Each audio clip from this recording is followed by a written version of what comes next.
येवकार तुमकां सगल्यांक पिंटो बिनी कुजिनाचेर. आज हांव तुमकां करून दाखयतां तोरांचें गड्डेलें पिकल. म्हगे चेडवान म्हाका तोर दिल्लीं. हाफ किलाचें एक तोर तें. तेका लागोन हांव तें एकू घेतां. तुमच्यान पॉली मँगो बी घेवपा जाताय पूण जुनो जाय तसलें बरें जाता. दुसरीं तोर घेवपा जाताय पूण फकत जून आसूं जायी. आतां तें बारीक कूट कोतां. चोडूय बारीक कोनाकाय, हांव कोता तेशें कोन्न कोराय. चोय मुगे पयलीं आडोळ्यो हांव त्योच उजार कोतां, तेजेरी म्हाका बरें दिसोता. हें पिकल गोंयचेर शीतकोडयेचेर बरें वयता आनी पेजेचेर. आनी फुलवाचे पासून असो पिकल न्हू बाजरां बिजरां मेळना. तोर आसतोणा कोन्न दवरपाचें. हें पिकल न्हू फ्रिजीन घालून दवरल्यार बरें वता. केपां बीन खावपा मेळटा. चोय अशें करून हितून बारीक कातरपाचें आनी 3 कुलेरां मीठ घालपाचें मोटेलें आनी मिक्स कोरया आनी एक रातभर धांपून दवरया.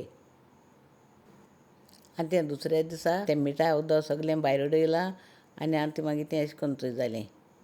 आतां हांडी दवरून तेल घायलां. 1 कुलेरीन सांसांव आनी अर्द कुलेरीन मेथी आनी तितून इल्लीशी करीपत्ता आनी आलुयें बरें मिक्स कोरया. तेल मातशें सुबेजी घाल्याय आनी तितून आतां 8 लसूण बी घायले बारीक कांतून आनी आलुयें.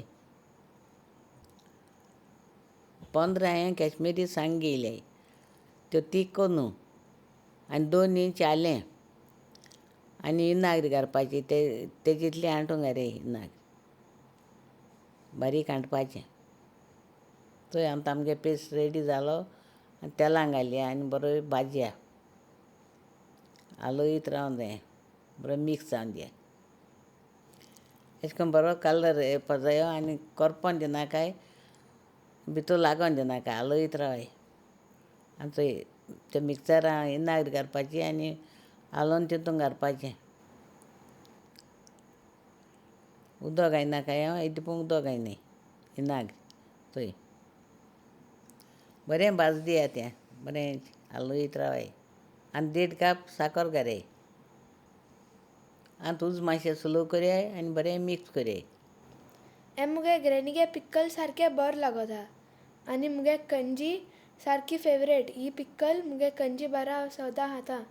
तुम मुगे ग्रॅनीगे असो ऑथेंटीक रेसिपी जाय जाल्यार लायक शेअर आनी सबस्क्रायब कराय. चोय अशें करून जावपा जाय आतां. साकर मेल्ट जावपा पासून बरें हालया.